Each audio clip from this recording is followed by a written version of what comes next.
This is Glow in the Dark Radio.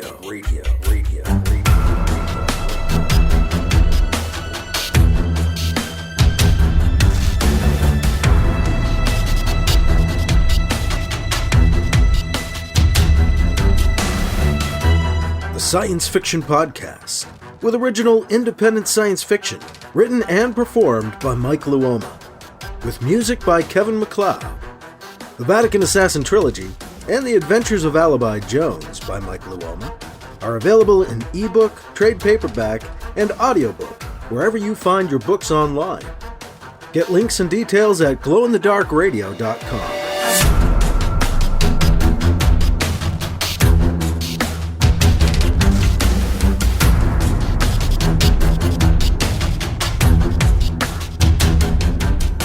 This is the Science Fiction Podcast, Glow in the Dark Radio.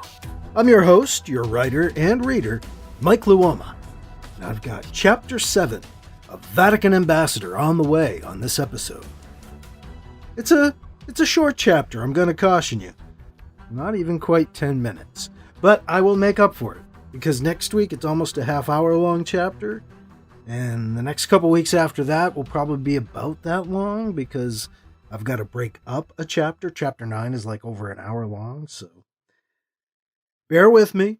A short chapter this week, but next week you'll be getting a longer one, and then longer ones for the forthcoming weeks after that. I do promise. This week, though, BC is getting ready to go to Rome. The new Pope, Linus, reached out to BC on our last episode. Told the acting Vatican ambassador to Lunar Prime he wanted to see him at the Vatican. So, yes, Pope Linus very curious about BC's visit out to Wentworth Station and how he talked to the UTZ Council, the CEOs that basically run everything. So, yeah, he's curious. The Pope wants to know what's going on. So BC is on his way as we get into Chapter 7, coming up on Glow in the Dark Radio. In book news, the Smashwords Summer-Winter Sale continues. You've got about a week, a little bit more left, a week or so left, to save on all sorts of ebooks, including my two big ones. The two collections are on sale during this Smashwords Summer-Winter Sale. They're usually $4.99, and now they're just $2.49. For this month only, though. So, like I say, another week and some change there. That's the Vatican Assassin Trilogy, all three books under one cover, and the Chronological Omnibus, the Adventures of Alibi Jones Chronological Omnibus that has all of his stuff in chronological order. So again, those two on sale, but only through July 31st. Your chance to save on ebooks throughout the site and on those two of mine. The links are in the show notes, or just go to smashwords.com and look for Alibi Jones, Vatican Assassin, or just look me up. Mike Luoma, Mikeluoma. We'll get into Chapter 7 of Vatican Ambassador, next on Glow in the Dark Radio. The Flash Pulp Podcast. 3 to 10 minutes of fiction brought to you thrice weekly.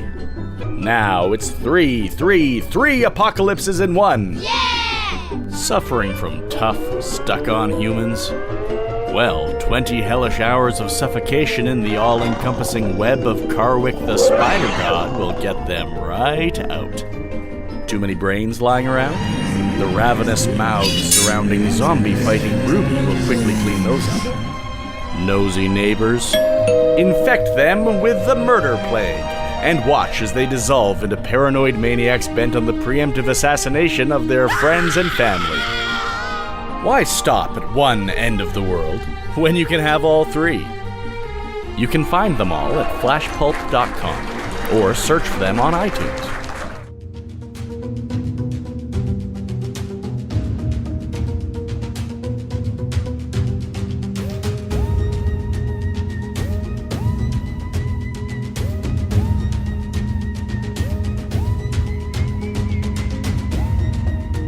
Now, here's Chapter 7 of Vatican Ambassador on Glow in the Dark Radio. BC's itinerary, provided by the Vatican, has him boarding a transport ship for Rome first thing early Monday morning.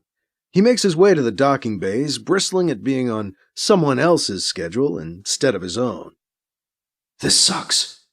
Used to setting my own timetable. Based on pictures sent by the Vatican, BC spots the man who will be his temporary replacement, Father Dan Dacombe, in the port's gate area. A short redhead, Dacombe seems like an eager young priest. He's dressed in a traditional collar. His wide brown eyes take in the landing area of Lunar Prime as he walks through the port. "Father Dacombe," BC calls out, stopping the man. "Ambassador Campion?" the other priest asks. "BC, please," Campion says, extending his hand. "Dan? May I call you Dan?" "Absolutely," the other man says with a nod. He grasps BC's hand and gives it a good solid shake. "Well, Dan, please be kind to them, eh?" BC says. "Oh, I will, Father Campion. I will, BC." He's a kid. Wonder if he's even worked in a parish. Never mind one on the moon. "You'll do fine, Father, I'm sure," BC reassures him. "By the way, there's a young man named Jim Fitzgerald here. He hears the call, but he's unsure. You're younger. You might relate to him better than I do. See if you can convince him to join our ranks while you're here, Father." BC challenges Dacombe. I will," Dacombe manages to get out. "See you later," BC says. He turns and heads over to his flight's docking bay. Well, wished him luck. What else could I do? Heck, a lot of them here will love having a real priest for a change. Okay, Rome, here I come. BC is booked on a public flight. He finds the docking bay and makes his way onto the ship. He looks around at the other passengers, trying to see who they are without making eye contact. Pretty normal looking, I guess. No risky types, just everyday folk taking a flight down to Earth. He finds his seat and settles in for the trip. How long is this flight? BC looks through his papers for his itinerary as he sits waiting for the ship to depart. 20 hours. Long time to think. Think about how it's come to this. Strange, finding myself telling some kid to become a priest. Didn't tell him I did it as a front for smuggling and shit way back when. That it was all a cover. What a long, strange, bizarre trip, all right. The biography of BC. I can see it now. Born in the old USA on Earth, 2080. Early life unremarkable, classic underachiever. Wanted to be a pilot, driving ships from the moon to Mars on the Magloop Highway. Hey, a kid can dream. BC looks out the window as they take off from Lunar Prime. Melancholy memories well back up into BC's mind. My teachers said I didn't have the discipline needed to become a pilot. I gave it up. Proved them right. Their self-fulfilling prophecy. Too bad. Wonder what would have happened if I'd gone to flight school back then. Sure would have been different. Lots of demand for pilots. Might have been better than going through all the jobs I did after I got out of school. Learned something from most of those, anyway. BC watches out the window as the moon shrinks in apparent size, his ship pulling away from the satellite. At least it got me into space. Working on an orbital station sure is a whole different way of life. And then there's Linderstern Finch. Last station. Started as a station boy again, but, well, then Fiza showed up. Her and her schemes for easy money. In his mind's eye, BC sees Fiza as she was back then. Then he gets angry. She fucked me over pretty good that first time around. Thought she loved me because she was fucking me. Still love and hate her all at once. Hope she's okay. Live and learn, I suppose. Her abandoning me on Linderstern Finch was, in a way, kind of a good thing. Had to fend for myself. Find a way to keep making easy money. It's kind of why I am where I am now, come to think of it. If I hadn't stayed on board after FISA rolled me, I probably wouldn't have answered that ad from the Holy Redemption Church of Jesus and gotten my credentials as a preacher. Remember, the ad's headline caught my eye. Get non-taxable status. It was fast, just fill out the form. Got my ordination papers and tax forms in about a week and officially became Brother Bernard Campion of the Holy Redemption Church of Jesus. Such a good front for smuggling. At least it was for a while. Until the damn reunification. Was good while it lasted. My non-tax status conveniently covered my dubious import-export deals. Never mind all the times as a reverend, I acted as a courier for non-traditional business interests on Lunar Prime and Earth. Felt like I was untouchable. And I was, for a while. Remember 2099 was a great year. Loved 2099. 19 years old, still on Finch's station. Used the job to explain my travel activity while I was running my own gig on the side as the Reverend Bernard Campion. It was sweet, easy money. Of course it couldn't last. Lost the station job the next year. Saw it coming, really. Change was in the air with the coming of the new century. And my bosses on the station didn't like all my extracurricular activity. Finch was the smarter of the two. Not sure he ever figured out exactly what I was doing, but he knew I was making a lot of money on the side. One of those bosses who didn't like people working for him who weren't completely beholden to him for their livelihood. Made me harder to motivate, I suppose. That's when I roamed around again a bit. Felt good after being cooped up on the station for so long. Was able to make the church thing work for me, too, for 4 or 5 years. But then the Holy Redemption Church of Jesus got swept up in the reunification. The path of the ship has turned BC's side of the craft away from the moon.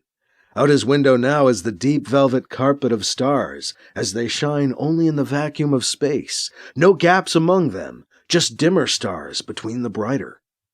As part of him prepares to meet the new pope, BC's mind continues wandering through his past, turning over his thoughts and wondering what he might have done differently, how he ended up on the path to the Vatican. What could I do? The great reunification of 2104 swept me up. I had no choice in it, really. The Holy Redemption Church of Jesus was absorbed into the new Catholic Church. They made me a priest. They made everybody priests, seemed like. It was weird, but nice. The other priests didn't know what to make of me, but they tried to help me fit in. Wanted to keep my side business running, but it became impossible. So I settled in and tried to blend. Then I got recruited by the OPO. BC laughs to himself. He pulls back from the window and looks around the cabin of the ship. Conversation has dwindled. Many travelers are now asleep or starting to nod off. BC moves his head from side to side, working out a bit of a kink that had developed as he kept his head turned to look out the window. BC decides to try to sleep. He closes his eyes. His mind is still busy, thinking about the reunification and getting shanghaied by the Office of Papal Operations. Only 4 years ago, but it feels like a lifetime. They used classic extortion. The OPO dug up the dirt on my past and used it to encourage my decision to join. Forced to cooperate or they'd use my earlier activities against me, and I'd go to jail for a long, long time. On the plus side, look at all the job training. The OPO trained me to be an assassin. For the Pope! Of course, my own shitty background prepared me well for my new life. I actually kind of liked the OPO. My kind of people ran the place. At least, I thought most of them were my kind of people. They were usually pleased with me and my work. It was nice to prove quite effective in my job. All in the name of God, removing threats to the Pope and the Church and the UTZ. And I even did okay as a Vatican spin doctor and diplomat, defusing situations in the media and explaining the papal position. BC chuckles to himself. Now the new Pope wants to see me. Wonder what the papal position will be this time. Don't feel like bending over. Hope it's not too painful a position.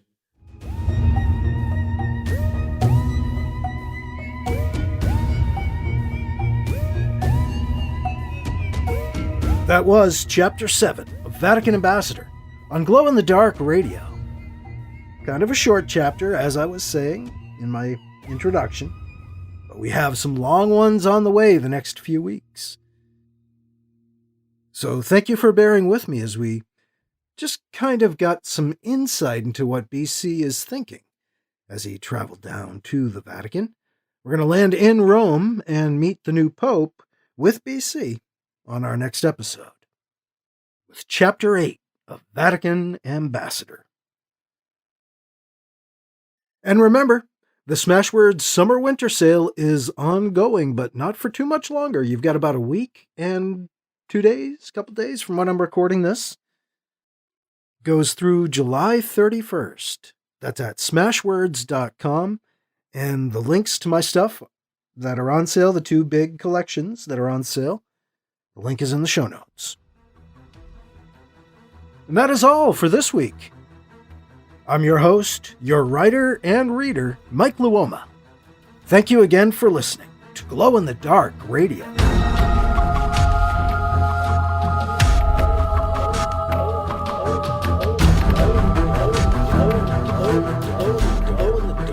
Glow in the Dark Radio.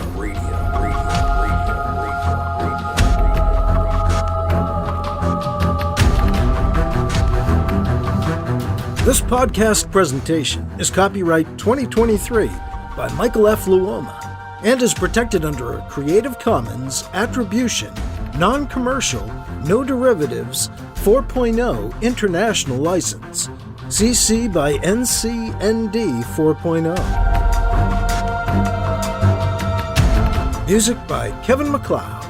You can find his work at Incompetech.com.